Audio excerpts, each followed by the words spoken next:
welcome to another episode of the Random Cinematic Universe, the show that uses a random name generator to choose the movies that we watch and then discuss on this podcast. This week, I have with me Jacob Weidman and Marc Nadeau. I'm your host, Zach Jones, and we watched Animal House from 1978, directed by John Landis, written by Harold Ramis and others, produced by Ivan Reitman. Now, all of these names should mean something to everybody. A lot of people, yeah. Especially the three of us who, the only time we were together already was another John Landis. It's funny, yeah. I realized that after watching, I was like, wait, it's John Landis? Oh, again? That was the previous director. Yeah, the last time we were on an episode together, it was a John Landis movie with Coming to America. Yeah, so we watched Animal House. There's a lot of people in this movie that, as I was watching, because I've never seen the film before. Continuously? No, I've never seen any of the films. Really? I've seen like the freeze frame of the horse, and that's it. That a lot of people that I recognized and then had to look up and realize that I've only known them in things when they were old. Yeah. And like it was just throwing me off because they were so young. Anyways, before we begin, one, there's not really a lot to spoil in this movie. But we are going to spoil the shit out of it. The funny thing about this movie, though, is that I don't think unless you're watching it on a streaming service or you have the video itself, you're never going to watch an uncut version of this film. Anything on TV will be heavily edited. Entire scenes of this movie would have been removed. Yep. For reasons we'll get into. Yeah. So what are you guys' initial thoughts? Let me check my well-defined notes. Well, as he's checking his notes, this is a movie that I've always seen people older than myself, namely my parents or my aunts and uncles, who would always go on and on about this movie. And I never saw what the big deal was. I mean, I can see it now. It's sort of the, what would you call it? Like the precursor to frat movies, almost. Like this is like this is the frat movie, like origin story. I figured it was, if you will, the super bad of their generation. Yeah, exactly. It's like right? everyone watched it. It was funny. Yeah, that's it. And I mean, I've seen this movie multiple times in one way or another, but never the fully unedited, uncut version up until today. So yeah, I guess probably give a synopsis. Basic synopsis of the film is that you follow these two guys who show up on a university campus trying to get into a fraternity. The first one they go to is a bunch of assholes, so they leave. They go to a different one. They get in, and then they find out that this fraternity is on academic probation for constantly getting into trouble, low GPA, and just the hijinks they get into, and then dealing with the fact that the dean of the university wants them kicked out, and then tries to kick them out, and then what they do in retaliation once they are officially kicked out. Mm-hmm. That's the whole plot of the movie. Basically. Yeah. Please, sir, may I have another?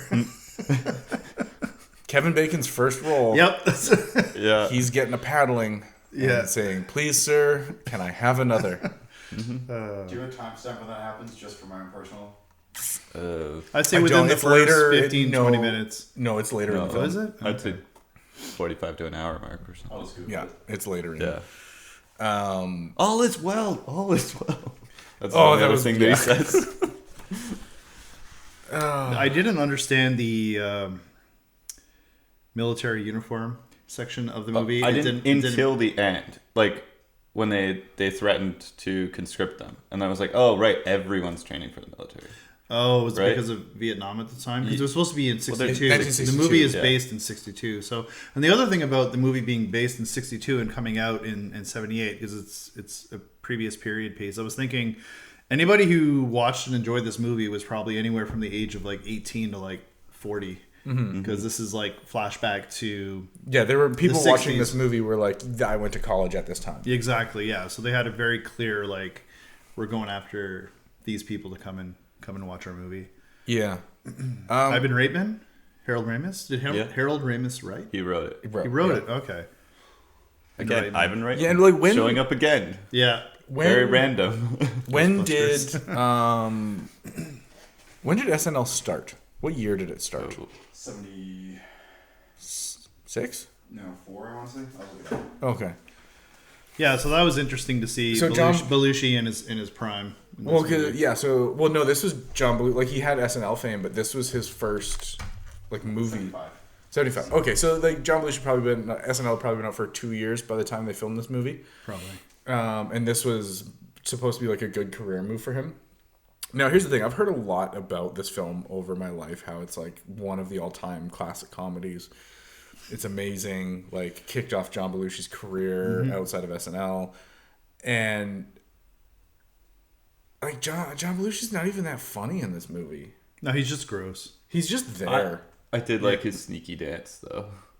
When he was like, oh, when he's just like they're out in front of the building, like do the horse thing, and he's just running around. You know what that reminded me of? That reminded me of a Family Guy cutaway.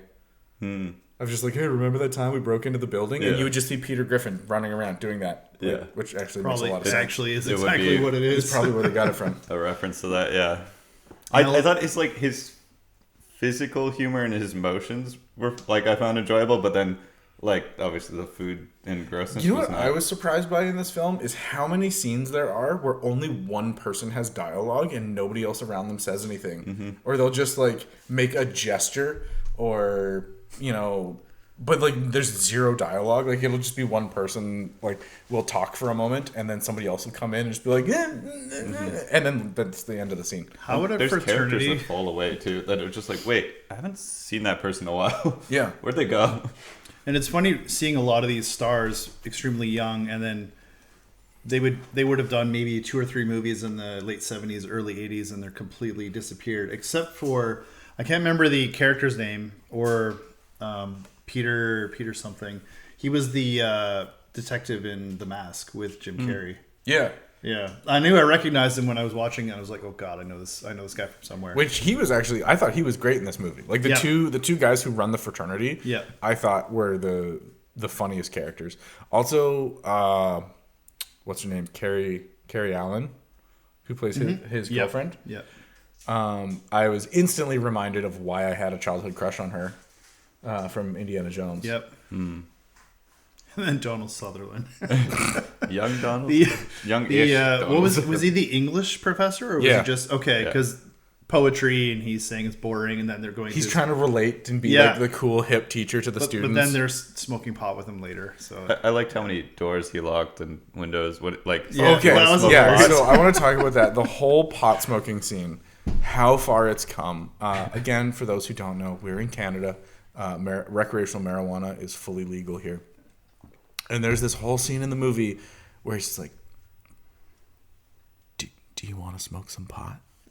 And they're all kind of like, oh, okay, let's do it. Yeah. And he like gets up and he closes the blinds, goes over to the door, like does like 3 deadbolts and the slider closed, turns the lights out, and then they're all just sitting there really quietly, They did that whole setup. They're in the living room, and then suddenly they're in the bathroom. They're in the bathroom. It was like, and then, you did all the lock the doors, close the blinds, and then you didn't even smoke pot in that room. You went into they go into the bathroom. The couple is in the bathtub together. Yeah, and so like they're smoking, and then he goes to hand it to... What was the young guy's name? Well, I know it's Tom Hulse, the actor, but I don't know I don't remember the character. But he's like, I'm not going to go schizo, am I? And they called him... What do they call him? What was his nickname? Pinto. And his Don Sutherland hands him the joint, and it's just like it's a definite possibility. And that's the funny thing about that actor. As a kid, I always got that actor confused with the Mahoney from Police Academy. I don't know why. As a kid, I always thought they were the same. If you look at them like side by side, clearly they're not even remotely close. But. It's great in Amadeus. Yeah, I've only seen clips of that, but yes, it's very good. I want to talk about the fact that there is an entire scene in this film that it does not drive the story. It has nothing to do with the plot. The entirety of the point of this scene is just to have naked women. Oh, yeah. Oh, there's no other point to it. It's just John Belushi goes over to a sorority house, puts a ladder up against the window, climbs up, and just sits on the ladder while we look inside the room, and it's just a bunch of naked women having a pillow fight. And then he kind of jumps the ladder to the side where Very it's just noisily. one specific. Very and they noisily. made a point, like the sound mixing makes it so loud. The ladder's hitting the window and bang. the wall as it's going. And then he gets to the other window where it's just the one girl who's taking her bra off, and it's just like, hey, we're just gonna have this shot of this woman standing there, and it looks like she's looking at him. She's looking directly at him, like he's just in the window like this. And then it's also implied that his boner pushed him off the wall. Yeah, because he's just staring at her. He gets this grin on his face, and then like the ladder gets pushed away from the wall, and he just falls backwards onto the lawn. I love that crash pad. That was it just sinks into the grass. Yeah. There's this weird thing with old comedies, I find, that they would literally be like, well, we can't be raunchy in any other movies, so we're just going to have these R-rated comedies, which really we're just going to throw like a couple of fucks in there, but then there's just going to be like one or two scenes of just a bunch of topless women. And like, just cuz.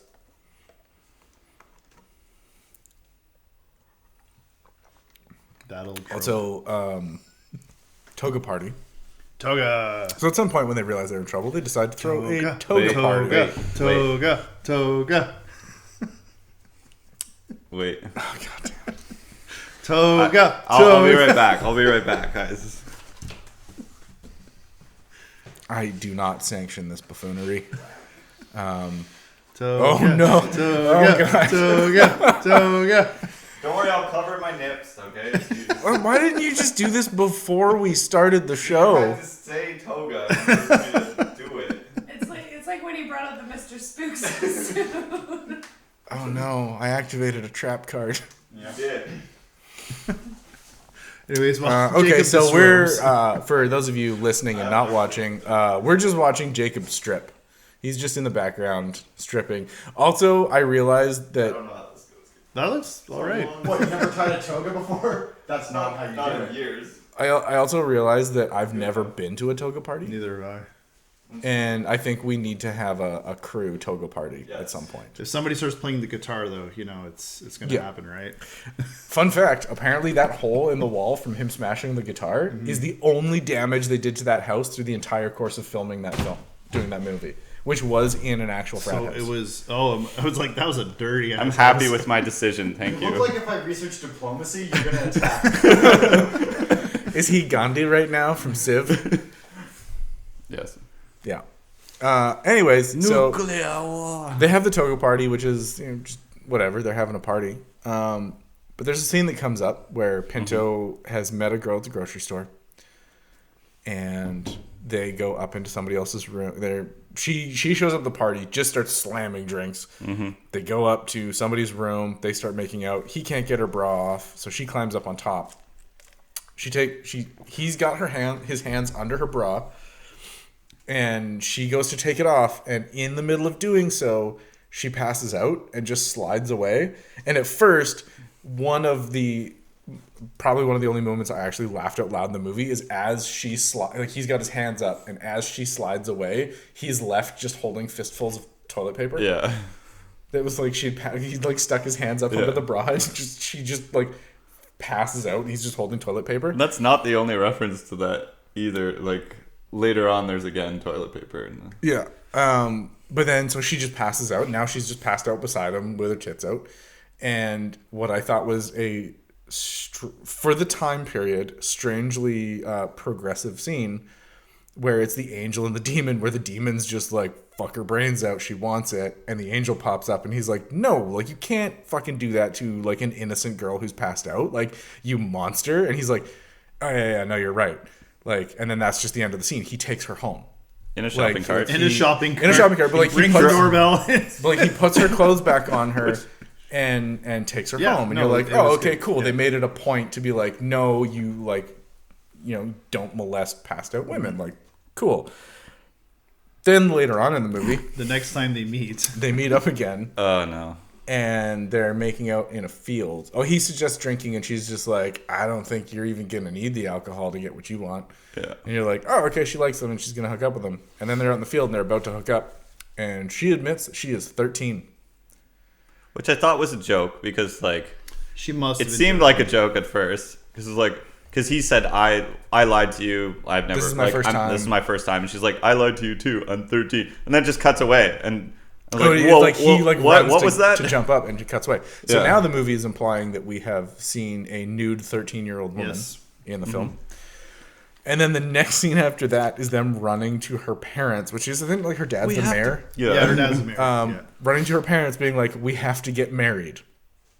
So his solution to wanting to hook up with a 13-year-old girl, and he's I don't think that was his solution. His college. reaction was like, I don't know. Like, but she was like, we have to get married. We have to get married. And he was like looked like he was being dragged along. Like, I want nothing to do with this. I don't know how this happened.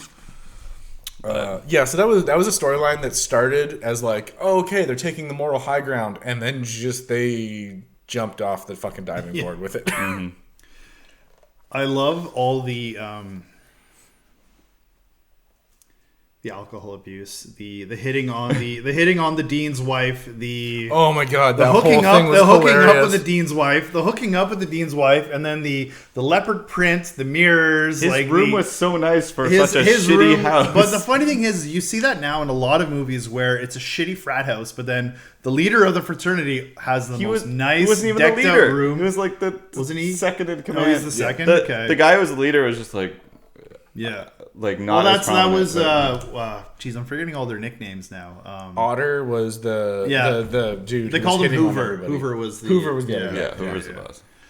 And then the drunken crashing all the time, like the dean's wife shows up to the party because he's invited her to the party, and she says after she can't hitting on her at the grocery store. Yeah, and she says she can't make it. She's going to this function. Blah blah blah. So we're at the party. Toga party's happening, and out of the blue, this fucking Cadillac just like drives through like 3 cars and just goes through so an much drunk stall. driving. She barely gets out of the car, has a swig of alcohol, and then goes into the party. It's just too much. It's so there wasn't really a payoff from him sleeping with the dean. I mean, it was like the dean never found out. No. It was the just only kind thing of you see is like later on that night, she's back at home and her pantyhose are all torn to shreds, and she's just like putting her feet, like her husband's on the phone, and she's just like kicking him in the face. Yeah, just oblivious.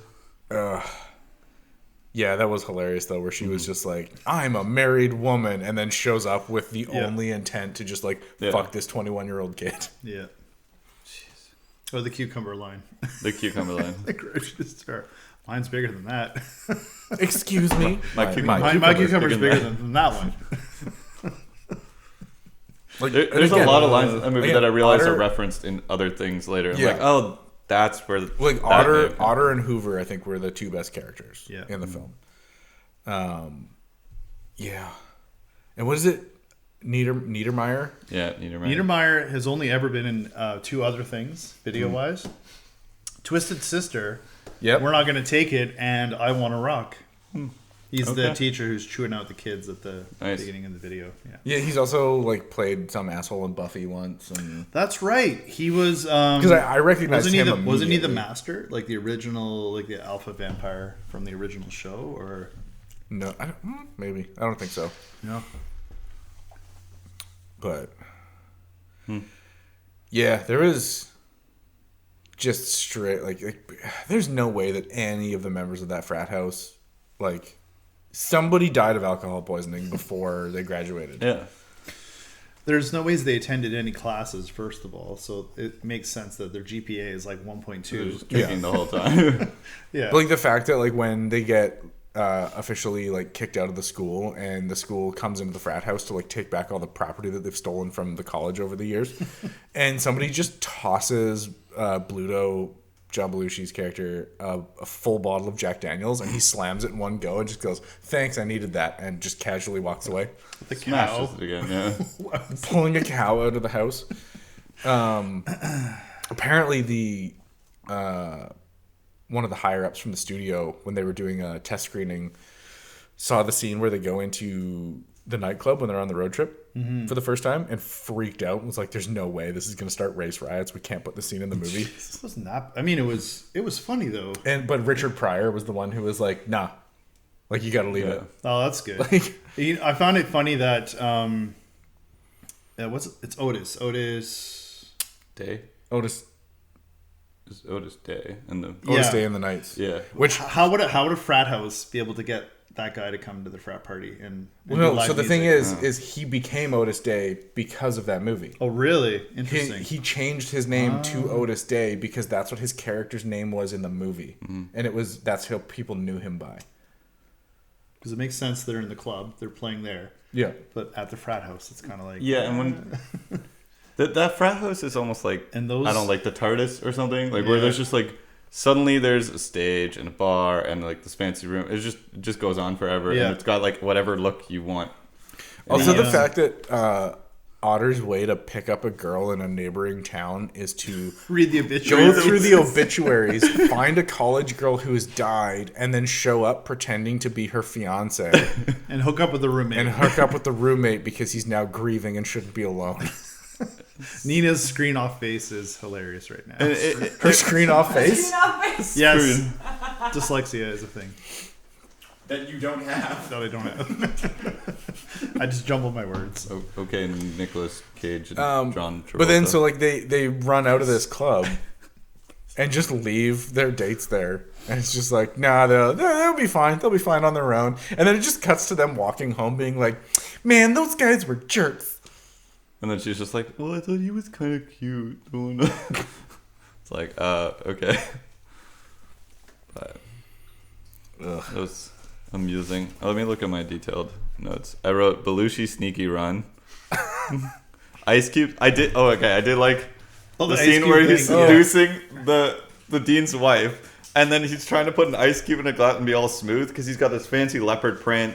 The bar with the lit up bar and stuff. Gets the glasses, tries to put an ice cube in, misses, and just goes like, misses again. No, he gets it in. They're bouncing out. Oh yeah, it's like, and then he goes to put up her coat. It's the same thing, just misses the coat hook. Well, he misses everybody. So smooth. It's an established thing. He misses everybody's coat. So anybody comes to the party, let me take your coats.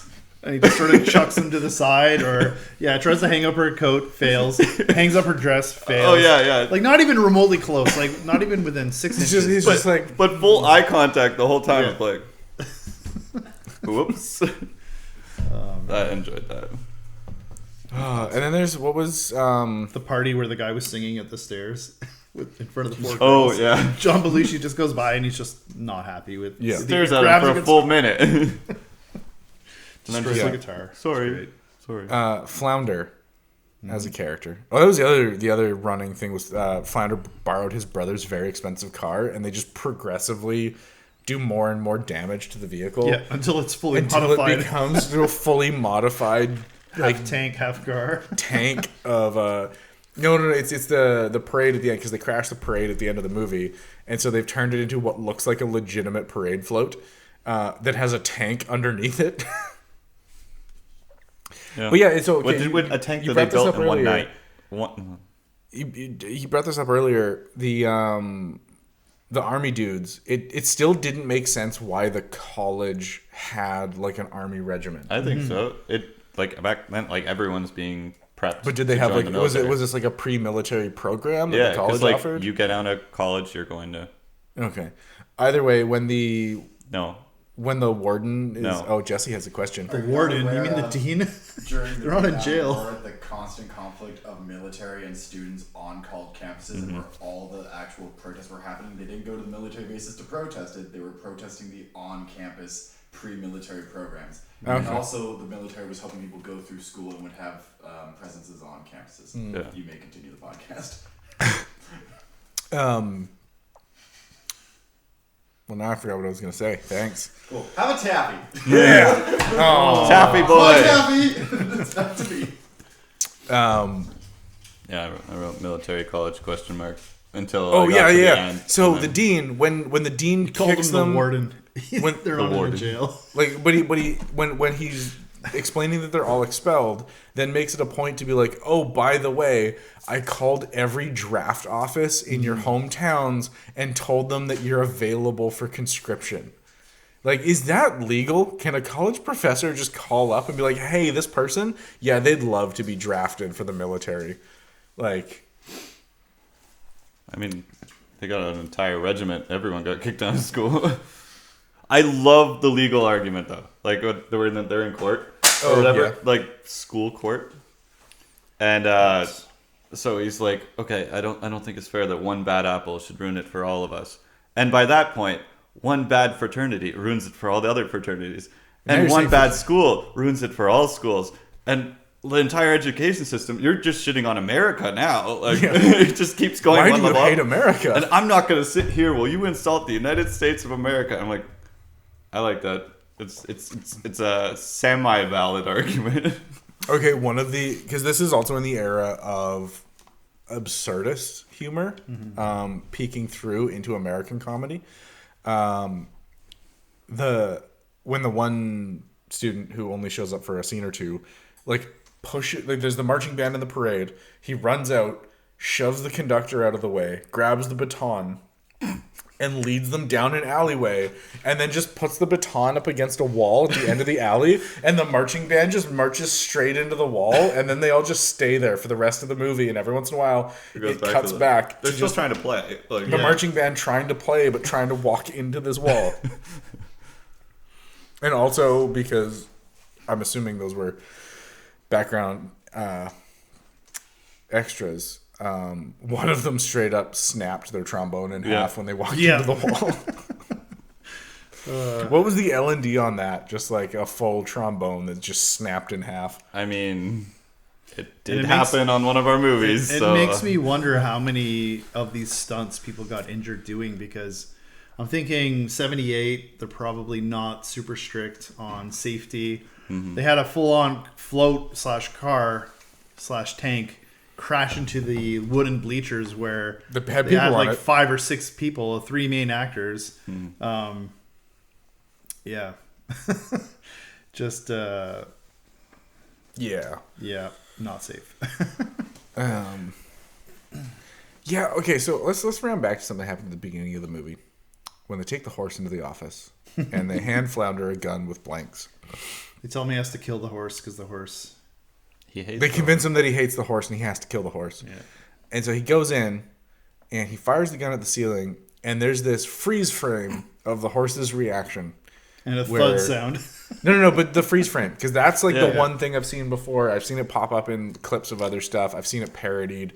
But like, what was funny about it? It was just like the horse just makes a sound and then they just freeze frame on it, because I'm assuming whatever happened immediately after that was just unusable footage. Yeah. And they just wanted that facial reaction of the horse. But it was just like... I think it's more the reaction of the guys outside being like, what?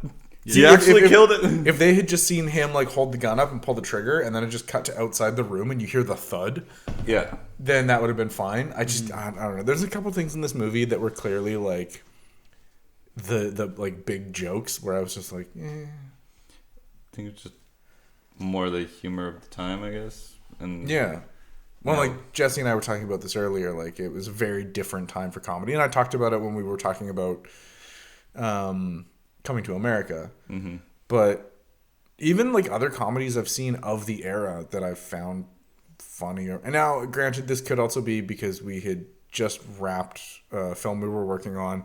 I was super exhausted. I'd been unloading a truck all day. And I, like, the end of the night, I'm a few beers deep, and I'm sitting down to watch this movie. I just didn't have the energy to find things funny. To be fair, though, we've sort of been spoiled with movies like American Pie, Superbad, Pineapple Express. Comedy is now the level of absurdity. You can't compare movies from like the late 70s. Well, no, but that's the thing. I actually like a lot of those older comedies that aren't the line-a-rama and like the fucking ad-lib. I enjoy Monty Python's absurdity.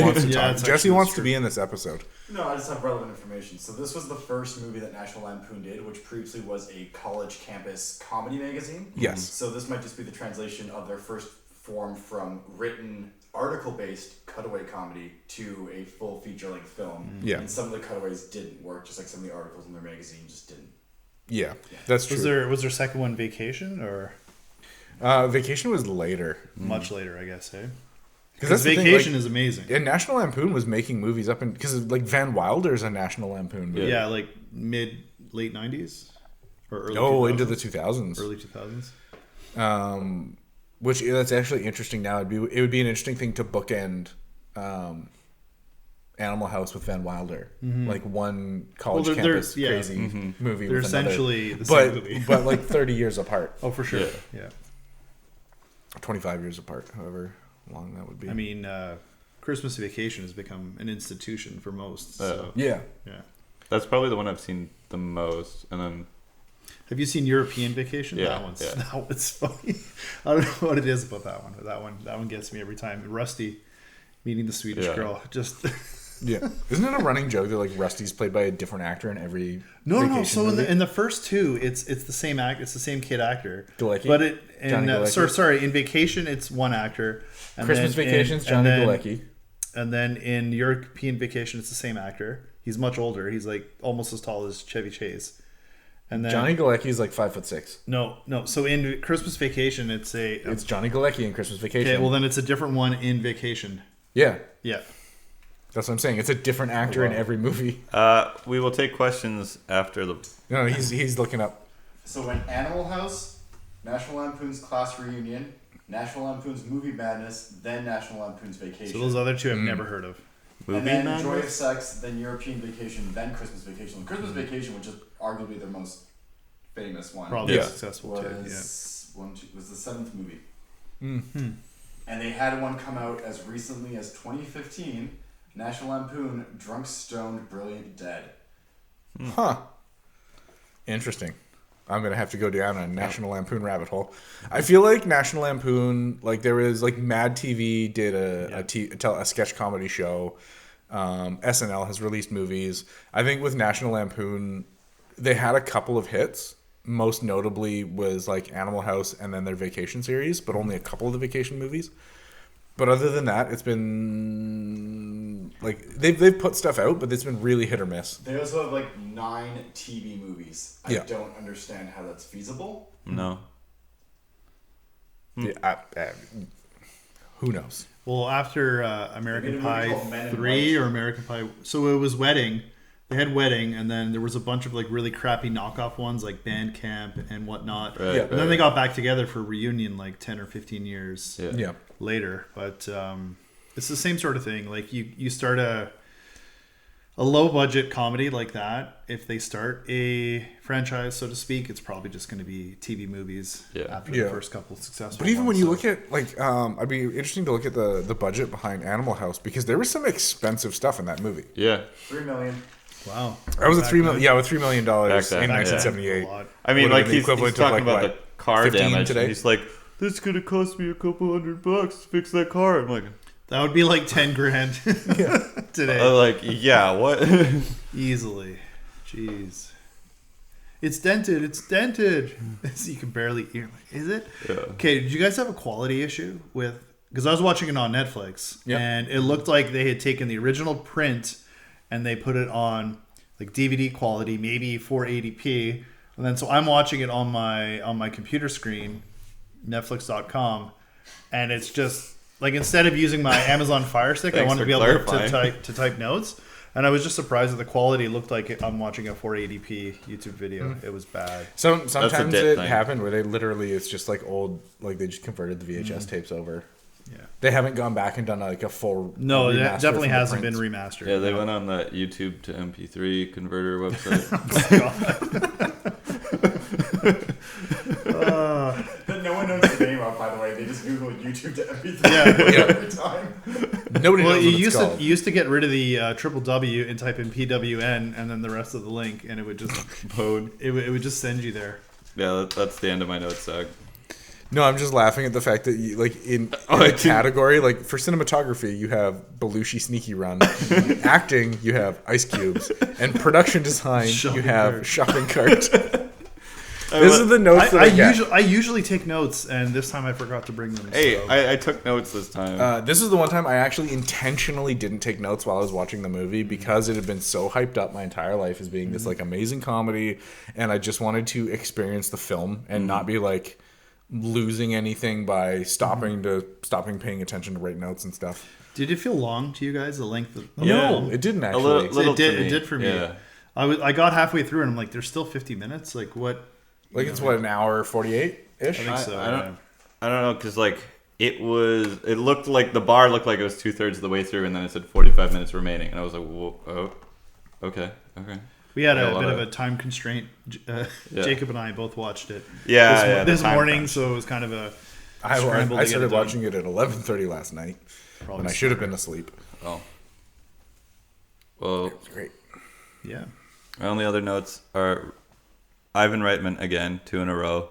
Mm-hmm. John Landis again. I keep running the same people. I'm thinking maybe I should make a connection between all the movies that I do on here, try to find if there's one universe. Common thread. Yeah. It's a crossover. Yeah. Ghostbusters, Animal House, Coming to America. Well, the Babysitters thing had Ivan Reitman produced it. Oh, so it's like, oh yeah. And I was like, okay. By the way, we're probably picking up that airplane going by. Well, and then also we had when we watched Baggage Claim. They talk about him, the rich dude, looking like he's from. I can't remember the name of the country now. Wakanda? No. That's the other rich one. I know. I said it before I thought of it. What's the country from Coming to America? Oh. Zamunda. Yeah. See, it's all coming together. The random cinematic universe is forming. We'll get there. Who's our Nick Fury? Ooh. I mean, it kind of seems like Ivan Reitman right now, but yeah, Ivan Reitman behind the scenes of everything. Ivan Reitman Him is and our John Kevin Landis. Feige. Yeah. So okay. who's the one actor that ties it all together? We'll have to go back through and check. That would be our Tony Stark, wouldn't it? Yeah. Okay. So, like, ratings? What people? What's the ratings for this one? Like, we're doing the breakdown ratings, like in terms of. We've kind of been splitting it into like production quality and like just entertainment value. As for. Yeah, I don't think I can go that high. Like, I enjoyed it, and maybe it's one of those movies that, like, I rewatch and then it gets funnier as it goes. I think it's definitely a generational film too. Yeah. You know what I also think? I think it's a group watch movie. Yeah, a group and drink watch movie. Like, I think if you're drinking and you're with a group of people, it'll be much funnier than by yourself watching it in bed at midnight. Yeah, well, I was watching it in the middle of the day by myself. I should have grabbed a beer or something. I don't know. I was just like, this is entertaining, but I'm not like... I chuckled to myself a couple times, I guess. Yeah. Mm-hmm. That's what I got. With the John Belushi run, the ice cubes, and the shopping cart. What? Don't hit the table! Yeah, it's very resonating. Well, I'm just trying to make my point. But, and so entertainment value, I kind of go like 6.5 then. Like, I can't really go... Yeah. Higher than that. I give it about a 6 as well. One thing we briefly talked about, but I wanted to mention again, was the virgin struggling with the bra. Oh, I mean, at some point we've all struggled with a bra, and it just made me laugh. Just the innocence of it. It was just they're making out, they're having a great time, and he's just struggling. Like Jesse disagrees. Yeah, it's a hook latch. You just unhook. There were 6. There were 6. Yeah, right? It was the most finger behind, thumb on one side, finger on the other. It wasn't a tricky one, but yeah. Off. Worst case scenario, scissors. Yeah. No. Okay, so again, you people who are watching this and you're hearing voices in the background, because Nina and Jesse are in the room while we're recording this. Hi. Nina, have you ever been so drunk that you couldn't get a bra off and just left it on and slept with your bra on? Yeah. Okay. Just because I know at some point, all the men in this room would have struggled with a bra. Probably the first time you've ever come across it. But I wanted to get your perspective on that. No, it was very drunk trying to take the bra off. Yeah, I was having a hard time. Yeah. Okay. That makes me feel better. Okay, your rating, Mark. 6 out of 10. Both production value and entertainment value. Yeah, I mean, that house was just something else, though. That frat house was just. Ugh. Like I know it was a frat house, and but that was a set deck house. Like that, like they would have. Sure. There's a building. Like scenic painters were in there. Just There's the no sheer way amount that of glasses flying around and bottles hitting walls and shattering, and the when they're trying to pick members to initiate, like they're just throwing the beer at the screen and just seeing it run down the screen. So much glass. Yeah, I'd still say 6. Yeah, 6 across the board. Yeah, I'm about there. I think like production value wise for the budget that they had, I think they did a good job. Like there's a few spots, like you said, like the crash mat when Belushi takes the ladder down. It's very visible. But that might have horse's been body for in the comedy. Dean's office. Yeah, that was purely for comedy purposes, though, because sure. it's just the legs sticking up from behind the couch. But yeah, I'm probably about the same. I'm sixes across the board. I think. I don't know. I just wasn't. It wasn't. I'm whelmed. Yeah. There was one other point that we could touch on that was brought up earlier in the movie, where, like, the one girl, it's implied that 2 of the leading frat members are gay, or that they're like she just makes straight a up joke, says like, it, and then they cut to them in the bedroom, and the one guy's getting undressed and the other guy's flipping through a magazine, but then they never come back to that moment. Except for they kind of when you're looking in the initiation and all the new members are pretty much naked and they're being paddled. No, well, that was the other frat. Yeah. Oh, that was a different frat. Oh, okay. Because I thought those that two was the were the hoity-toity frat house was the one that was like had pledges bent over, right? Smacking him on the ass. This one, it seemed like the reason he was having difficulty with his girlfriend was because he just wasn't feeling it, and he was really like. Well, she was giving him hand jobs in the car, and he just wasn't even getting hard. So that was the other guy, but yeah, I'm getting them all mixed up. No, to me, they're all the same person. Other frat. Yeah, I think it was very much like it was just the joke. Like, they're just. Oh, that's the other thing. There's some slurs in this film. Oh yeah. When Niedermeyer. It's the 70s pretending to be the 60s. There's gonna be slurs. Oh yeah. No, it was Niedermeyer. What was it? Was part of the end when everybody was getting in fights and piling up, and Niedermeyer's just yelling "faggot" over and over and over again. Yeah. Just screaming it at them, and I was just like, "Wow!" I just got pulled right out of this. Like that was jarring. Yeah. No, they didn't touch the other slurs, but it's mostly just Niedermeyer. What we saw was the edit. Like I don't know, who knows what else could have been in there originally, right? Mm-hmm. Yeah. Well, no, the fact was is like when they go to that nightclub, that was what Richard Pryor was like. No, leave it in. Yeah. Like don't take it out of the movie. Anyways, that was Animal House. We watched it, and it was a movie. It was a movie. Yep. I don't know. Tell me why I'm wrong. It inspired a lot of other movies, clearly. Oh, 100%. I think its place in cinema history is there for a reason. It just didn't. I was just not impressed by it. So we're gonna rewatch it, drunk. We're all gonna get drunk as shit. Then re-review. Have a toga party. Put it on a projector, and then we'll do another. No, we won't. We're not. I mean, we'll do some of that. We're not doing another podcast about it. Anyways, for those of you who are tuning in and want to watch the movies ahead of time of the podcast, next week, the algorithm has selected In Dreams from 1999, which, if you're in Canada, you can find on Amazon Prime. Yeah. That's where we're going to go, and I think we're going to cut it off here. That has been another episode of the Random Cinematic Universe, the podcast where we use a random movie title generator to choose the movies that we discuss.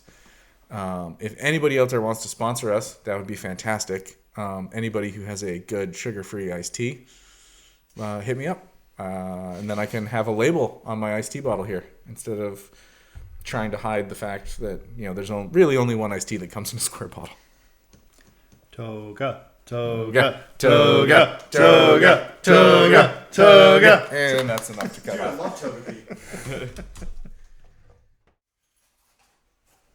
tea. At least it wasn't fucking.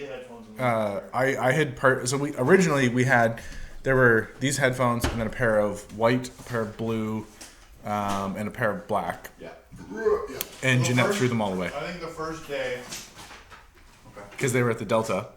Gotcha. And then I was in Vernon, and they were like, hey, we moved everything out of the Delta. And I was like, Jeanette, where are the 3 boxes of over-ear headphones I had on the mantelpiece? And she went, I thought the boxes were empty, and I threw them away. No. Oh, good God. I mean, they were dollar store headphones, so it's like $12 worth of headphones, but still, 3 pairs of headphones that were going to be just like permanently part of the kit, just thrown away.